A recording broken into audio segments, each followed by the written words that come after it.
amigas, minhas irmãs, meus irmãos, achamos-nos imensamente felizes em estarmos compartilhando esse espaço, mais uma vez, junto aos nossos companheiros, desenvolvendo algumas ideias, algumas reflexões sobre o tema reencarnação, um assunto que se fala muito na casa espírita e é um assunto que fecha o sistema de vida do indivíduo humano. Se não fecha o nosso sistema, se nós não o usamos como um elemento que possamos estar avaliando sempre a nossa existência, existem sérios riscos quando nós abandonarmos a vida física. Eu ainda hoje faço sempre as minhas reflexões sobre o sistema que eu vivo, sobre o método que eu vivo, e vejo sempre que estou agindo errado, mas fico com sérios receios e desenvolvo um sistema de não exigir de Deus algo que na minha observância ele diz que se eu não tenho é porque eu não mereço, porque eu não o fiz, porque eu não o realizei. Nós nos tornarmos espíritas, ouvimos sempre e se fala sempre que existe toda uma organização para que nós possamos estar existindo, que as nossas reencarnações, por mais que muitas vezes a gente tenha sérias dúvidas se elas foram mesmo organizadas, se era mesmo este marido, se era mesmo esta senhora, essa pessoa na minha vida, se era mesmo este emprego, se era mesmo esta família, se era mesmo esta cidade. Diversas vezes a gente tem sérios riscos, tem algumas dúvidas se seria mesmo esse método. Hoje aqui nós não vamos falar como ocorre o processo de reencarnação. Eu acho que isso daí é completamente inútil institucionalmente hoje. Todos os companheiros que estão aqui já ouviram isso diversas vezes, já tiveram diversas oportunidades em ler alguns livros, em ouvir outros companheiros certamente melhores equipados do que eu, a fim de que enunciasse aos nossos irmãos sobre como se dá o mecanismo. A nossa indagação hoje é o que a gente faz com o mecanismo. Porque às vezes você chega para o companheiro e fala assim: então, e você? O que pensa sobre a reencarnação? Eu não tenho dúvidas de que ela seja algo real. Mas se nós insistimos e conversamos com esses nossos irmãos sobre o seu método de vida, sobre a forma com que vivem, nós começamos a ter dúvidas realmente se o que eles acreditam em verdade é o que realmente a gente aprende na obra espírita.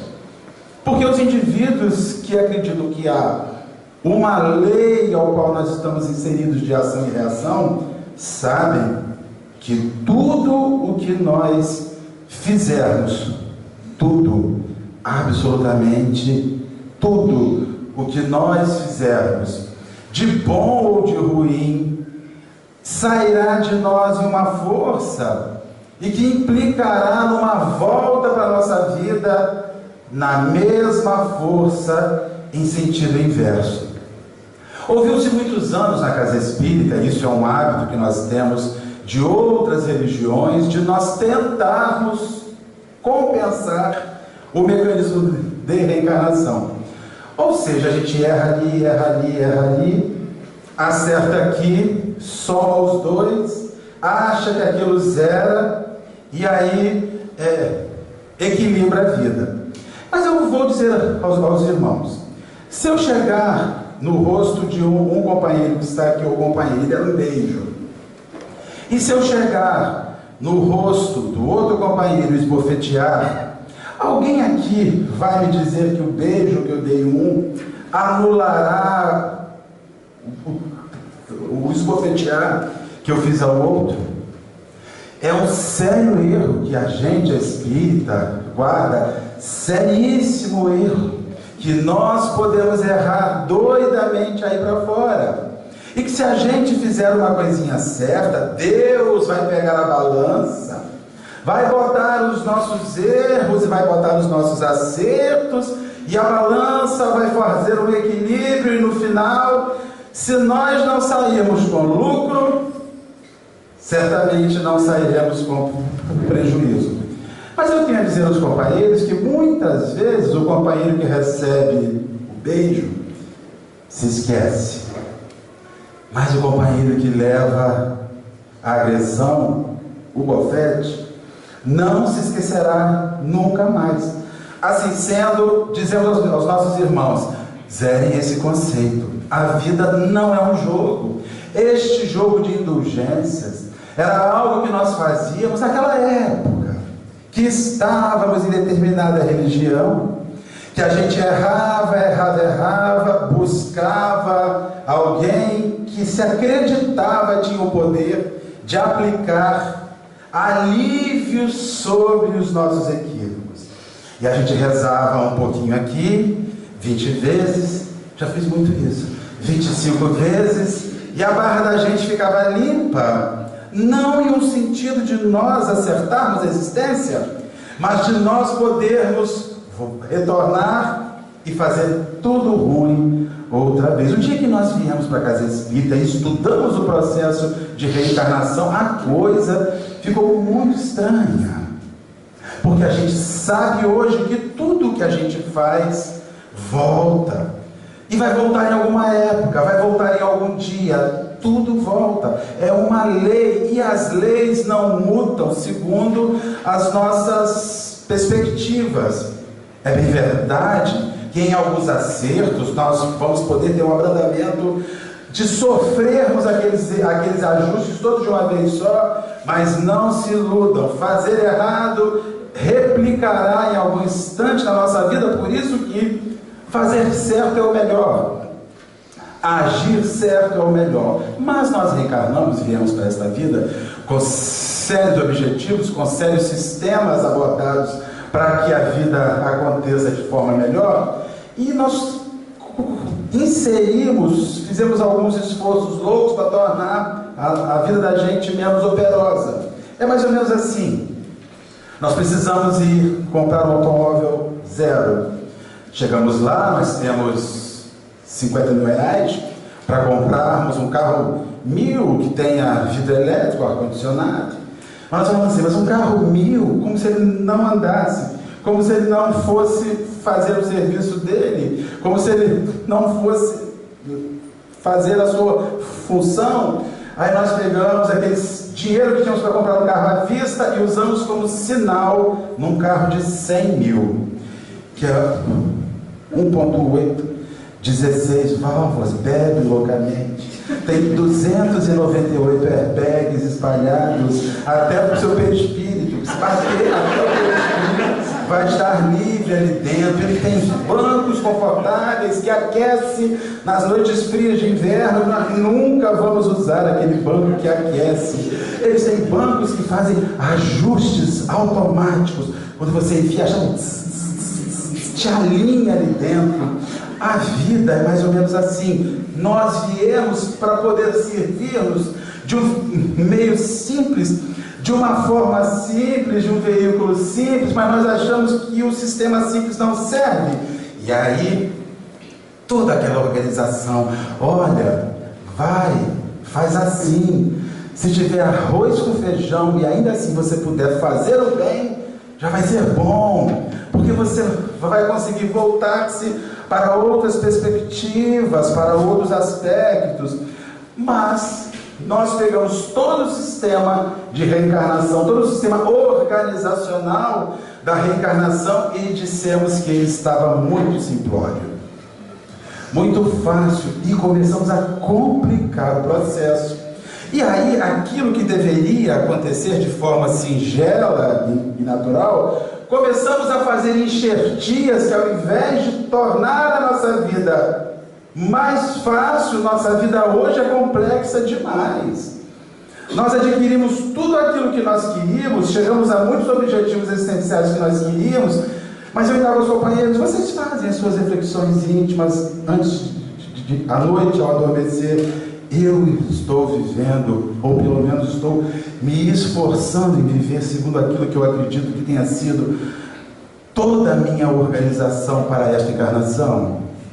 Eu estou conseguindo fazer os meus reajustes, porque eu estou querendo retornar de carrinho de mão, mas retornar melhor do que eu cheguei, mais justo do que eu cheguei, mais honesto do que eu cheguei, mais sincero do que cheguei, fazendo avaliações mais honradas, sendo um indivíduo que identifico hoje de verdade que viver aqui nada mais é do que um lapso existencial, visto que a minha vida não começou aqui na Terra, e muito menos ela vai se findar aqui. Isso é uma resposta que já tem nos companheiros. Vocês já conseguem olhar para as suas vidas e entender que a existência humana, ela é somente um lapso, e um lapso que está seguindo rápido, e que em determinada hora nós vamos estar encerrando e voltando para casa, que essa residência não é aqui,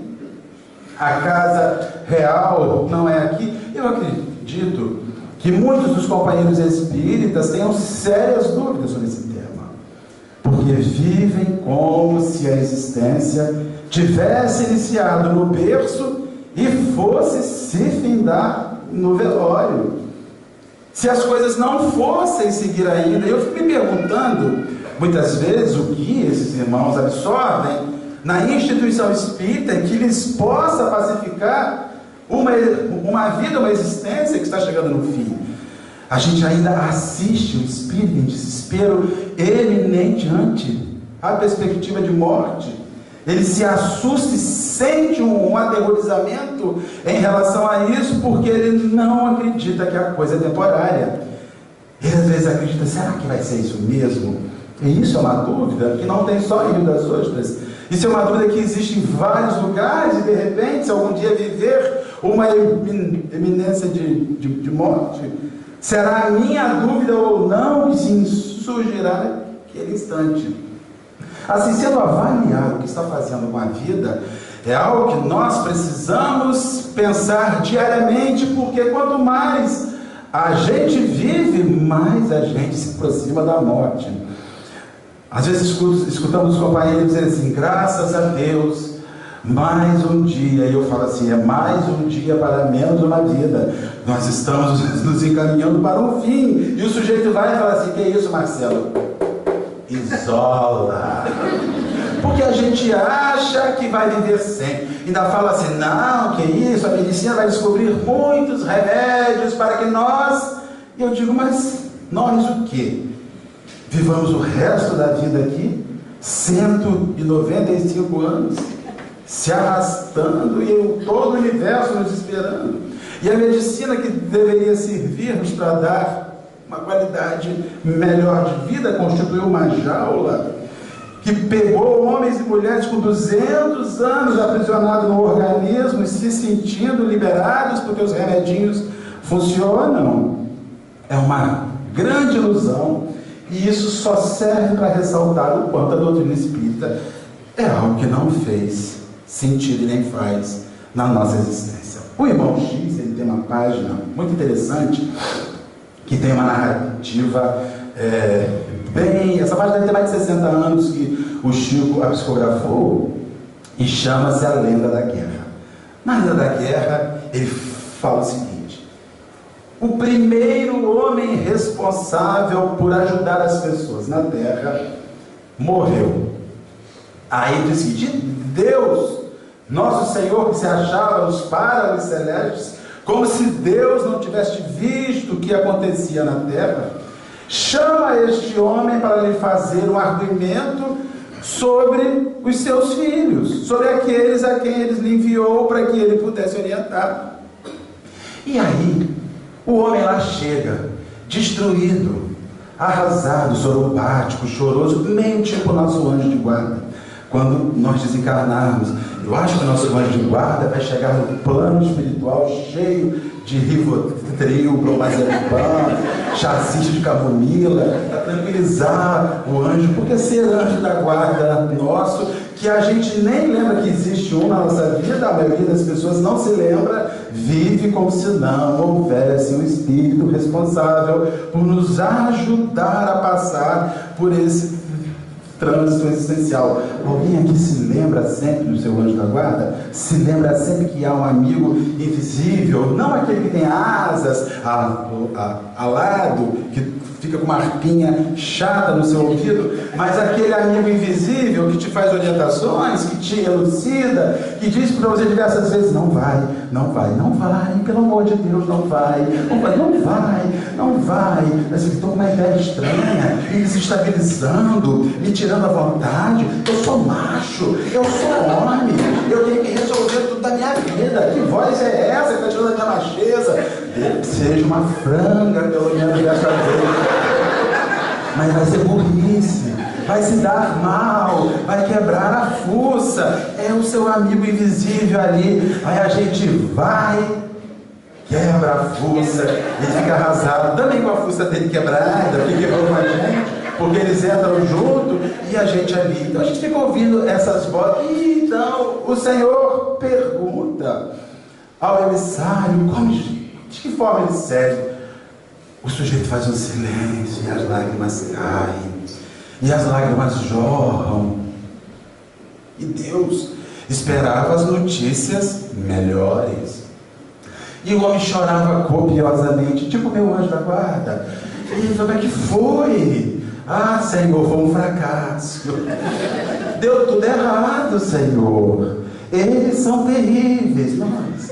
Eles são difíceis, nós. Eles são estranhos, nós. E o Senhor está ali só ouvindo a lamentação. E ele então indaga ao Espírito, ao mensageiro, começa a lhe indagar sobre o que ele havia nos oferecido para vivermos bem na terra.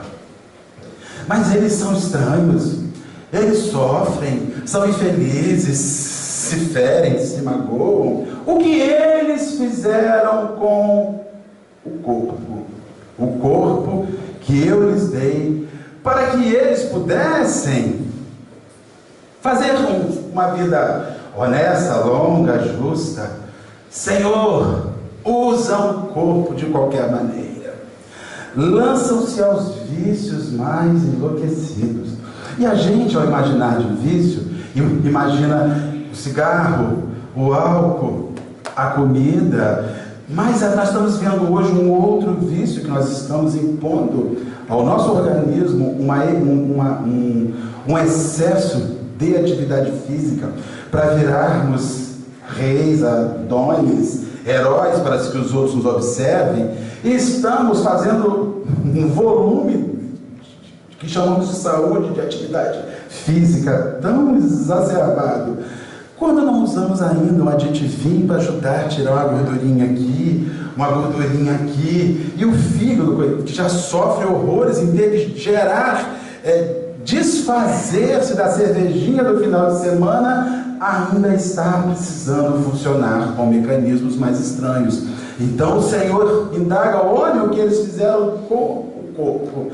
Quando ele fez essa primeira indagação, já pensei logo no meu, e já fiquei pensando, quando eu chegar no mundo invisível, considerações que eu terei que fazer sobre o meu organismo, o corpo que eu recebi como um veículo para que eu pudesse estar existindo. É verdade que quando a gente reencarna, ninguém pensa ou imagina que isso daqui tem uma função espiritual em ser o elemento que nós usaremos como uma máquina que desbrava os caminhos de uma vida melhor no mundo invisível. Espírito algum, raríssimas exceções, eu falo isso porque nós estamos com o Espírito o tempo inteiro, consegue avaliar que está recebendo uma máquina, e que esta máquina guarda uma função primeira de ser o carro do seu espírito, que conduzirá o seu espírito pela jornada da vida. ele precisa de respeito, de zelo, manutenção, ele precisa de uma hora de repouso, ele tem que ter limites para que ele apresente as funções necessárias para a qual ele existe. Nós impomos na esta máquina, que é o nosso veículo existencial, que ela funcione uma rotação às vezes superior ao que ela foi feita para girar. E aí nós começamos a perceber que as doenças começaram a chegar muito mais cedo. Todo mundo hoje é doente. Todo mundo hoje tem artrite, tem artrose, tem reumatismo, tem um problema de... Aqui então, no que se refere à coluna e às vértebras, 90% que você fala, a coluna, escoliose, é aquele exagero físico que nós vamos fazendo e aquele veículo que deveria nos ser útil para que a gente pudesse cumprir a passagem na Terra, não está conseguindo rodar o que precisava para levar a gente aos lugares que a gente precisaria chegar para as nossas realizações ligadas ao espírito. O carro do corpo atende ao espírito que sou eu, que vivo nele. Se eu acabo com o meu carro antes da hora, encerro a minha viagem e jogo fora todo o roteiro reencarnatório que foi fielmente elaborado para que nós pudéssemos chegar a algum lugar. Aí, já que estão avacalhando com o corpo, o Todo-Poderoso segue lhe indagando. E a casa que eu lhes dei, a possibilidade de constituir um lar, estou quase dando uma pulada nessa, porque os lares da gente, lugares abençoados, onde deveria ser a garagem saudável para o refazimento do veículo existencial. Olha que maneiro!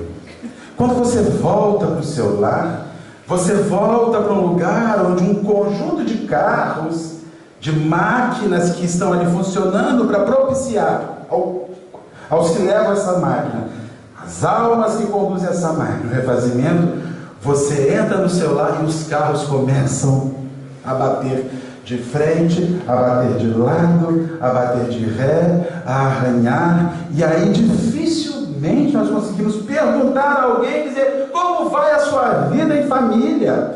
Como vai a sua vida no seu lar, com as pessoas com que você optou em viver, em que você optou em viver? Não, vou fazer a correção. Em pessoas que foram, quando o mecanismo de reencarnação foi todo organizado, vamos botar todos esses veículos naquele mesmo espaço. Porque eles precisam fazer ajustes entre eles e mais ainda, que eles ajudem-se entre eles para que a existência seja algo mais fácil. Quando nós constituímos um lar, quando nós constituímos uma família, isto tem um princípio reencarnatório envolvido, e isso não existe simplesmente para que a gente seja feliz em família, mas são aqueles indivíduos que vão se somar à nossa existência para fazer a nossa existência ser mais fácil. Infelizmente, na casa espírita repete-se sempre assim, aguenta, a casa é o lugar mais difícil, mas não era para ser, não tinha que ser, era justamente para ser aquele lugar em que a gente, em que aqueles que estão inseridos pudessem se avaliar. Nós viemos juntos neste espaço ter instante de repouso do nosso veículo existencial. É a hora em que nós alimentamos o nosso veículo existencial, é a hora em que nós repousamos o nosso carro existencial, é a hora em que nós conversamos sobre as nossas vivências existenciais quando estávamos individualmente ali fora, cada um vivendo a sua existência. Quando a gente volta, é o instante que a gente identifica isso. Aí ele vai dizer assim: ali dentro é um lugar de profundo egoísmo, onde as pessoas muitas vezes fecham-se em si, não olham o universo do lado de fora, ou outras vezes entre si mesmos são egoístas e não têm preocupação nenhuma com o que está acontecendo com aquele que segue com ele. E a gente ouve diversas vezes as famílias reclamarem. Eu guardo às vezes a ideia, a impressão que moro com uma pessoa que eu não sei quem é. Eu não sei o que essa pessoa representa na minha existência.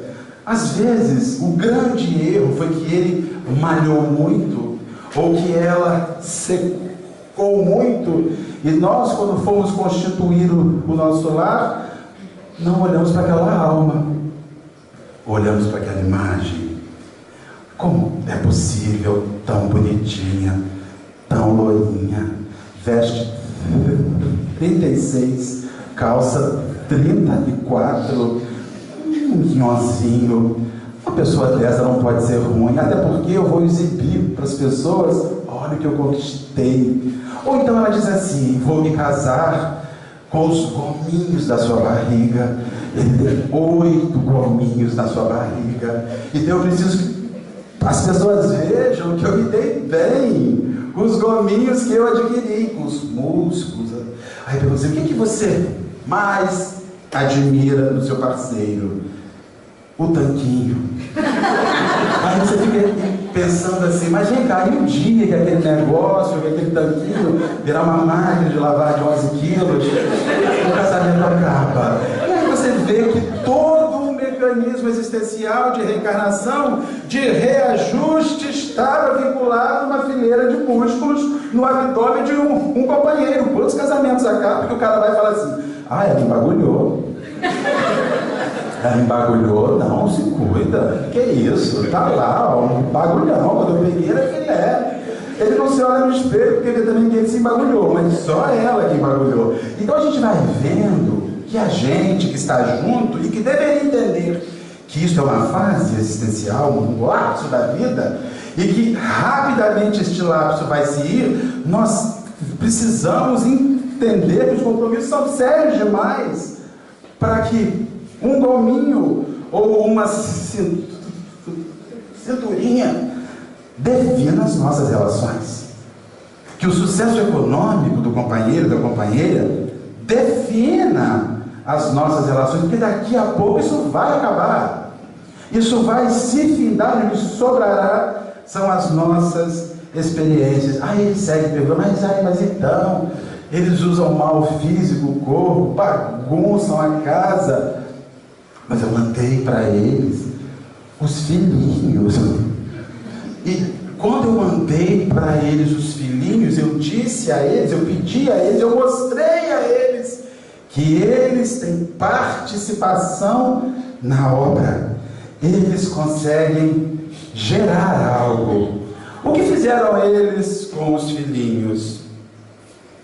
Aí eles respondem assim: convertem as ovelhinhas em pequenos demônios, demônios egoístas, demônios orgulhosos, demônios que se aprisionam e aprisionam os lares. É verdade que há muitos lares que estão extremamente envolvidos em ajustar os filhos. E a gente acredita que os lares espíritas seriam os primeiros envolvidos a entender que aquele filho não é seu filho, ele é só um elemento que chegou na sua vida, ele é só um veículo que veio somar a frota da sua família, e que você zela, que você orienta, mas que ele fará a viagem a sós.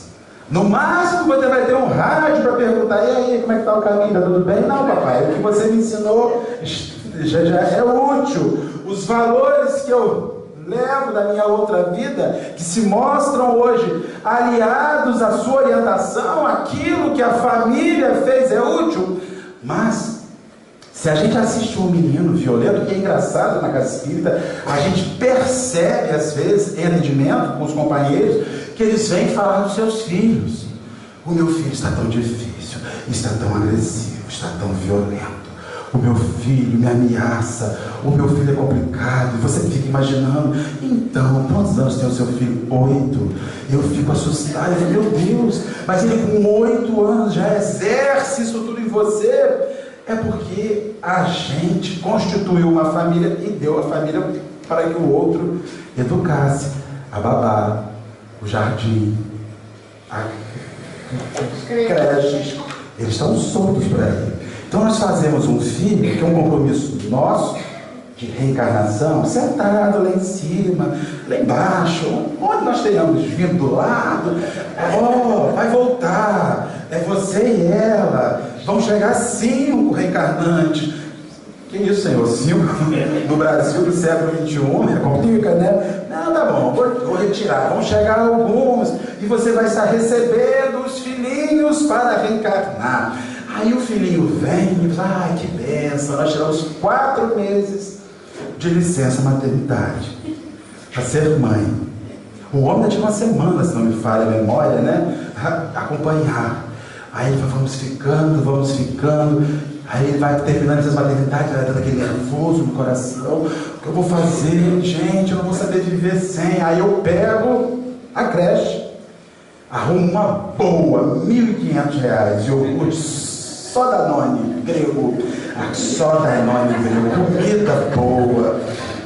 Nós vamos, enfiamos o menino lá e pagamos, e ralamos igual um louco. Quando a gente sai do serviço, passa lá 5 horas da tarde para pegar a criança, né? A criança fala, papai, eu quero falar com você. Eu estou cansado, meu filho, para pagar os R$ 1.500 da creche que você vai, papai, e a mamãe tem que ralar enlouquecidamente. Então, quando nós chegamos no lar, no lugar mais feliz da nossa vida, nós invocamos o Espírito mais importante que chegou na nossa vida depois de Jesus. Invocamos a galinha pintadinha, para que ela possa nos ajudar com os nossos filhos, com as nossas crianças. Nós botamos a galinha pintadinha, o jacaré Elvis, que é uma novidade que saiu agora, para que ele fique assistindo aquilo e cantando. A Dona Aranha subiu pela parede. E ali, quando tudo finaliza, graças a Deus ele dormiu. Nós botamos ele para dormir igual um anjinho. E não sabemos o que aconteceu na vida do nosso filho. Um dia ele chega, quando vamos buscar ele, ele tem uma mordida aqui no braço. Aí a gente pira de remorso. Aí a gente entra lá e quebra tudo a creche. Eu pago R$ 1.500 e é assim que você devolve o meu filho. Eu gasto um dinheirão para isso daqui. Eu estou confiando em você, que você está quase dizendo que o seu filho tinha que ter reencarnado por ela e não por você. Porque nós pagamos, nós acreditamos que estamos fazendo o melhor para o seu filho. Meus irmãos, a família é o que há de melhor para o seu filho. Então, em primeiro lugar, se vocês resolveram que vão receber um filho, ajuste a sua vida. Porque quem vai ensinar para o seu filho que é um Nike é você. E quem vai ensinar para o seu filho que é real também é você. Nós assumimos um lar e demos para que o outro eduque. E aí um dia alguém vai falar assim, eles cometem os equívocos, onde eu errei? Eu me dediquei tanto, eu acordava às 5 horas da manhã, pegava a van aqui na pista para Macaé engarrafada, por sua culpa, para que você tivesse algo e nós nunca indagamos para ele o que ele queria, algo ou a gente. Até porque no mecanismo de reencarnação, acreditem, o algo é o carro com 18 válvulas, 1.8, e a gente é o Fusquinha 68 que conduz a viagem, mas que vamos chegar ao final. Os nossos filhos são os outros que educam hoje. Os nossos filhos são os outros que passam os seus valores, e são valores apreendidos em simpósios, em livros, em pedagogia, em aula, que dificilmente são os valores que você recebeu e que condizem com o mecanismo real que você espera.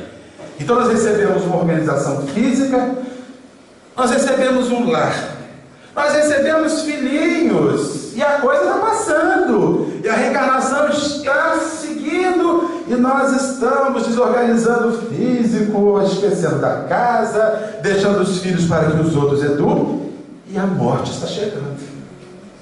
Porque cada dia mais de vida que você tem, é cada dia mais próximo à morte que você recebe. Aí, meu Deus, agora vou ampliar a coisa. E a nação onde vivem? A pátria onde vivem? O que fazem eles com a pátria onde vivem? A rede social nos diz bem o que a gente faz com a nação onde a gente vive. O desmando,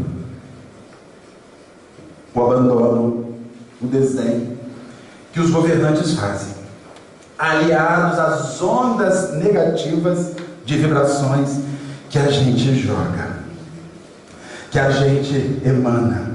Eu me pergunto por diversas vezes, será que se nós estivéssemos lá, não estaríamos fazendo o mesmo? Será que se nós estivéssemos lá, não estaríamos com 5 milhões num banco da Suíça? Não sei. Há pessoas que vêm na casa espírita, servem na casa espírita, e quando saem da casa espírita, procuram um advogado e processam, porque querem receber direitos trabalhistas. Isso acontece muito mais do que se imagina, sabia? Há companheiros que vêm na casa espírita, que cedem o seu ofício, cedem as suas horas por semana, se aborrecem, saem, processam o centro e ganham. E qualquer pessoa que venha mais de 3 vezes por semana pode dizer que é remunerado, que tem serviço. Olha só, se você vem mais de 3 vezes por semana, pode meter no pau. O negócio é o seguinte, mas é como empregada doméstica. Eu vou para lá, eu abro o centro, eu varro o centro, e eu adivinho o juiz vai aplicar a lei. É por isso que as casas espíritas hoje, que têm as suas equipes, usam voluntariado. O cara tem que assinar uma ficha, o que é terrivelmente ridículo. Você precisa se resguardar do seu companheiro. Agora, pensa bem, se aqui dentro ocorre isso, o que não ocorre lá fora?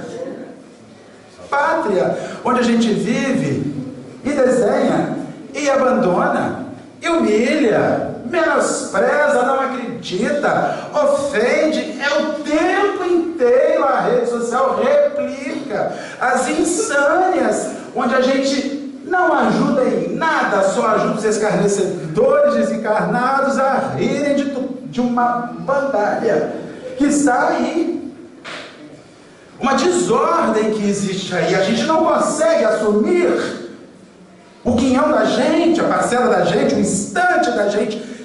Eu vou fazer diferente, eu vou rezar.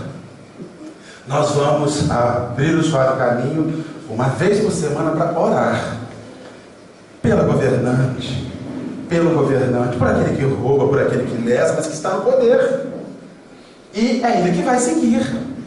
E se nós assassinarmos eles, vão aparecer outros. Então nós queremos pedir a Jesus que os renove os seus conceitos, reformule os seus ideais. Nós não queremos que eles saiam, porque se eles saíssem e Jesus assumisse o cargo, seria ótimo, mas como Jesus é esperto, não vai fazer uma coisa dessa, uma coisa muito grave, sério, pior do que governar a terra, né? Então assim, nós recebemos um organismo físico, recebemos um lar, recebemos uma família, filhos, recebemos um lugar onde viver, e tudo é lhe dado de forma sem relevância, de qualquer maneira, numa visão egoísta, sem amor de verdade, sem envolvimento real. Eu não vou perder esta vida.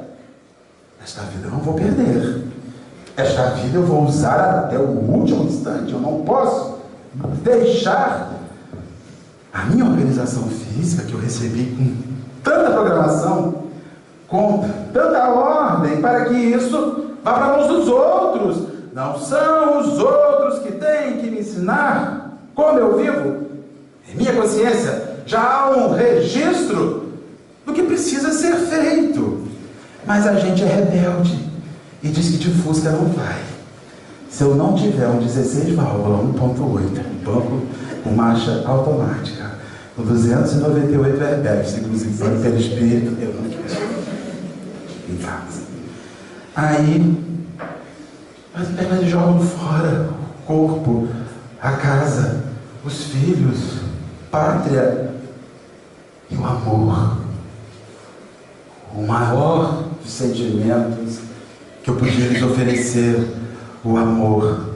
Ah, Senhor, pegaram o amor e deram forma física a ele.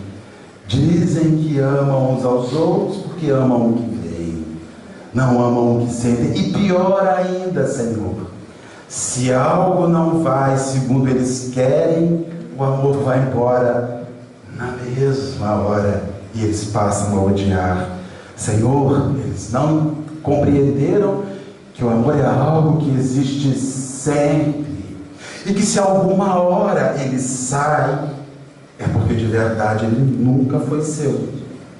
Uma pessoa que fala assim, eu não amo mais, em verdade nunca amou. Tinha alguns sentimentos, tinha algumas impressões, era paixão, mas o amor é algo que nós carregamos para o resto da nossa existência. E nós, quem encontra o amor, encontra o sentido pleno da vida. Quem perde o amor, perde o sentido da vida. Agora, me explique como é que depois que você encontra um sentido para existir, você vai jogar fora esse sentido. Não faz sentido. Aí ele vai, mas o amor, Senhor, é algo que eles deram forma física. Isso é sério, é tão sério que há pessoas que fazem sexo e dizem que fizeram amor. Eu fico pensando, então, os cachorrinhos, quando a casal, fazem amor. Os gatinhos, os peixinhos, as cobras também fazem amor. Então o amor não é mais um sentimento, o amor é uma vertente física, é uma perspectiva física que a gente materializou esse sentimento e fez este sentimento assumir uma forma tão humana e tão vazia daquilo que em verdade representa o grande amor. E o maior amor que nós vimos foi o de Jesus por nós, porque a gente era ruim, o povo era ruim, o povo se rebelava, o povo agredia, e ele existia, ele ia. E na hora que levaram o sujeito para a crucificação, no seu instante final, que ele podia olhar para o Senhor e falar, olha em que roubada o Senhor me enviou, ele diz, Pai, perdoa, eles não sabem o que fazem. Ele dá uma surra na gente nesta frase e nos mostra de verdade que o amor suporta tudo, o amor aguenta tudo e o amor não abandona a ninguém. E aí, finalizando, ele vai perguntar, tem mais outros tópicos, mas eu já vou avançar por causa do nosso horário. Esse tópico é muito interessante porque nós estamos vivendo no século XXI, numa época onde se fala muito sobre isso. E a natureza, Senhor? O que fizeram eles com a natureza? Bem, eles não a respeitam, eles não a observam, eles não zelam por ela. Ah, mas o Espírito a zela. Ah, ele zela. Ele foi aqui no jardim, em Marileia, tinha uma casa, um lote, um terreno bem bacana. Ele comprou aquela casa, aí tinha uma mangueira enorme dentro do terreno. Ele construiu a casa com a mangueira. Um dia a patroa dele chegou e falou assim, você tem que escolher, ou eu as folhas da mangueira, porque eu não aguento mais varrer folha o dia inteiro. Aí ele vai, derruba a mangueira e acimenta o quintal. E ele ama a natureza. Ele adora a natureza. Ele reclama do desmatamento amazônico. E na sua residência, tudo é de cimento. E a florzinha chinesa que parece de verdade, porque ele não quer se lembrar de botar água e de uma situação estranha. Ele cobra o tempo inteiro que o governo tem que fazer algo com toda a desordem que está. Eles estão acabando com a terra, eles estão arrasando a terra, desmata-se a Amazônia, desmatam-se as matas, e a casa da gente é completamente desmata. Nunca plantamos uma árvore. Quem plantou uma árvore aqui? Plantou uma árvore, tendo a consciência na sua função existencial que está ajudando a recuperação da natureza, que ele critica. Então, precisamos urgentemente políticas públicas. Mas você elege um político público igualzinho a nós, que tem a área da sua casa de cimento. Olha, ele tem uma piscina. Ai, fica um absurdo. A gente mora numa região com o oceano privilegiado. Nós derrubamos uma floresta nos fundos da nossa casa para fazer um deck, uma churrasqueira, uma piscina, um quiosquezinho. a receber os amigos, aquele calorão infernal, que aquele cimento solta quando o sol bate em cima, e nós vamos mergulhando aquilo ali. Então, veja como são as coisas insanas. Fizemos uma organização existencial e isso tudo não tem sentido para nós. Não faz uma lógica racional no nosso sistema de vida. Nós queremos que o mundo seja bom, mas fora da gente. Que ninguém mexa no nosso mundo. Que ninguém afugente a nossa forma de viver.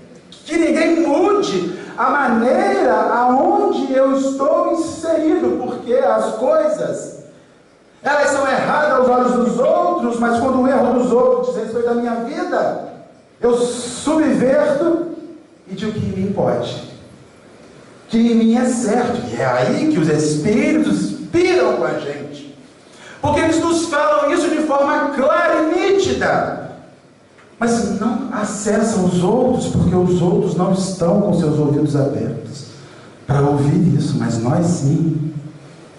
Nós sim. Então, nós não temos que falar para o outro que ele precisa zelar do seu corpo, mas nós temos que começar a cuidar do nosso corpo, olhar este veículo e indagar para ele de que forma ele funciona, a forma que ele está organizado. Muitas vezes a gente se senta em rodinhas de amigos para falarmos dos equívocos no lar, dos nossos vizinhos, dos nossos familiares. Isso não é problema nosso. O problema é de que maneira está a relação na casa da gente. Como a gente vive ali? Se nós desencarnarmos hoje, vamos levar em nós a certeza plena de que aqueles indivíduos que nós dividimos uma vida nos ajudaram a partir daqui melhor.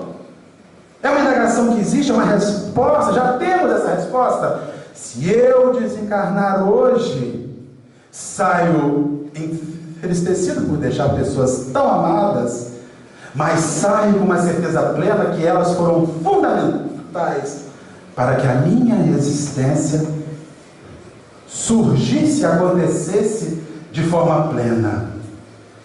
Quando eu olho para os meus filhos, eu vejo o quê? Bênçãos que eu estou conseguindo ser um orientador na sua luta individual de reencarnação. Eu consigo ser aquele professor que te ajudou a fazer aquela atividade de quando você estava encerrando um curso acadêmico, aquele sujeito que você fez a tarefa, mas que ele ficou de fora orientando. Olha, o melhor caminho é esse, a melhor forma é essa. Quando você olha o seu filho, você identifica que está percebendo nele aquele aluno que você deixa ele fazer a obra a sós porque ele é livre, mas que você é o orientador amoroso que lhe ensinou os caminhos do bem, que ele fez o processo de orientação do bem, cumprindo assim o compromisso que você adquiriu junto àquele indivíduo ao reencarnar, ao estar de volta. A nação, ouvimos sempre os companheiros espíritos, e a gente mesmo fala às vezes, que vontade de ir embora daqui, que vontade de sair daqui, isso aqui está uma bagunça, isso aqui está a nossa imagem e semelhança. É seríssimo isso, mas isso aqui guarda a imagem e semelhança do que é o Brasil, do que é a gente. Não é porque a gente é ruim, não é porque a gente é bagunçado mesmo. A gente não conseguiu olhar para o sistema e identificar que nesse sistema existe a nossa participação plena envolvida ali. Eu já consegui olhar o amor sob uma ótica mais ampla. Eu já consigo compreender que, assim como eu tenho as minhas lutas na reencarnação, aquele companheiro difícil leva as suas. E como eu preciso que os outros me amem, enquanto o amor dos outros não vem, eu faço o quê? Eu dou o meu. E eu ofereço o meu. E eu ofereço o meu uma vez, 2 vezes, 7 vezes, 70 vezes, 7 vezes, para cada uma vez que ele me pedir o amor no seu ato de violência, de agressão, de desentendimento. Isso foi o que Jesus nos ensinou e nos deu a informação aqui. E a natureza? Vou chegar no meu lar amanhã, vou comprar pelo menos um vaso com terra e uma planta de verdade e ajudar a repovoar. Quem sabe um dia não vai ter a surpresa adorável que naquela árvore, nos fundos da minha casa, na última que sobrou, tem uma ave que fez um ninho. E a vida continua a se replicar ali. A gente fala, às vezes é esquisito, nós estamos na nossa residência, né? Aí entra uma jararaca na casa da gente. Tem um bicho horrível aqui! Mas na verdade quem invadiu o espaço foi você, porque há 20 anos atrás caíram na restinga. Era uma cega. Os condomínios residenciais foram entrando, derrubando, invadindo, porque tem que construir, tem que ter espaço. A gente fala assim, tem que ter casa, tem que ter... Aí você roda pela rua de Rio das Ostras, como roda em Cabo Frio, 60% dos imóveis fechados. Só para atender a demanda da vaidade, o sujeito vinha uma vez ao ano. Tudo fechado. Você tem ruas onde a gente mora, em Cabo Frio, não sei aqui, que eu tenho medo de andar em bairros nobres. Não tem uma lâmpada acesa na casa de ninguém. Prédios inteiros apagados. Só para que as pessoas possam usar uma vez por ano. Ou dizer que tem, que eu comprei uma casa muito boa em Rio das Ostras, tão boa. Então, de um ano e meio eu vou lá. Mas é tão boa, tão maravilhosa. Fulano, tanta gente morando na rua. Não, mas é maravilhosa. Meus filhos adoram. Fulano tem 5 anos que ele foi lá a última vez. Quando ele fala uma vida muito corrida, né? Nós vamos dizendo que isso é tudo uma ilusão na nossa cabeça. Seria suficiente um cantinho da nossa vida? Mas nós precisamos amplificar as coisas para fazer o mecanismo de viagem ser mais complexo, mais difícil. Isso tudo que nós estamos vivendo. E aí, quando a morte chegar, eu espero que demore, mas ela vai chegar. Aí eles vão pegar o checklist. Seu Marcelo, vamos avaliar aqui, seu Marcelo. O senhor reencarnou para estar pesando 68 quilos. O senhor está com 112, seu Marcelo. Dificultou o seu corpo para calçar uma meia, parecia que ia ter um infarto. O sangue descia todo na sua cabeça. Para você... As calças, eu tinha que fazer aquelas emendinhas na lateral para poder vestir. Senhor, comida muito boa, era muito verde, o pasto. Aí o cara fala assim, mas então olha para o seu filho, seu Marcelo, olha para o seu estômago, as marcas espirituais dos seus exageros. Olha, isso daqui já não vai ter jeito, você vai ter que retornar com a úlcera, mas isso não é o diabo que botou uma úlcera no senhor na próxima vida, é uma marca no perispírito. E a casa do senhor, seu Marcelo? Maravilhosa, era muito difícil. A única coisa que eu achava ruim é que eu saía às 6, voltava à meia-noite e sábado e domingo dormia e estudava após, né? Então eu não consegui ver a família. Mas, seu Marcelo, mas os filhos que o senhor fez? As escolinhas são as melhores, de Rio das Ostras, o foguetinho azul, ou sei lá qual seja o nome, toda cidade tem um foguetinho azul, né? Aí o foguetinho azul maravilhosa, a escola, mas seu Marcelo, mas não era eles os responsáveis por gerir esse negócio chamado filho, era o senhor. E a pátria que o senhor morava? Senhor, foi um governo que o senhor deixou lá, foi difícil viver, prefiro esquecer e abstrair-me. E aí nós vamos começar a fazer justificativas infundadas, porque justamente todo esse mecanismo das nossas lutas da reencarnação guarda o objetivo da nossa existência. Nós estamos vivendo exatamente com todo o sistema perfeito para que a coisa dê certo.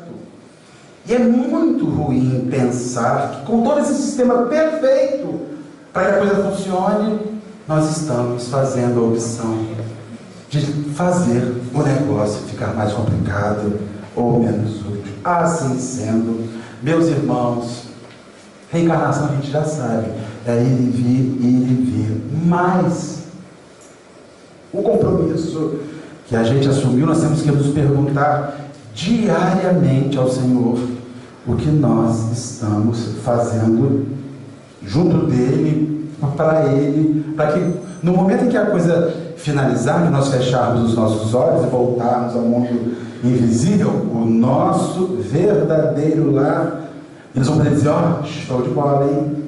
Aproveitou da melhor maneira, não desperdiçou. E se desperdiçou foi um pouquinho, mas isso aqui a gente ajusta numa outra vida. E nós esperamos isso, seus companheiros, que a gente faça essa autoavaliação, que a gente veja que essa nossa relação com o mundo invisível não é um negócio de vivo para morto, é um negócio de morto que reencarnou e está vivo e que daqui a pouco volta à sua origem no mundo invisível. É engraçado você ouvir o espírito dizendo assim: eu tenho tanto medo de espírito.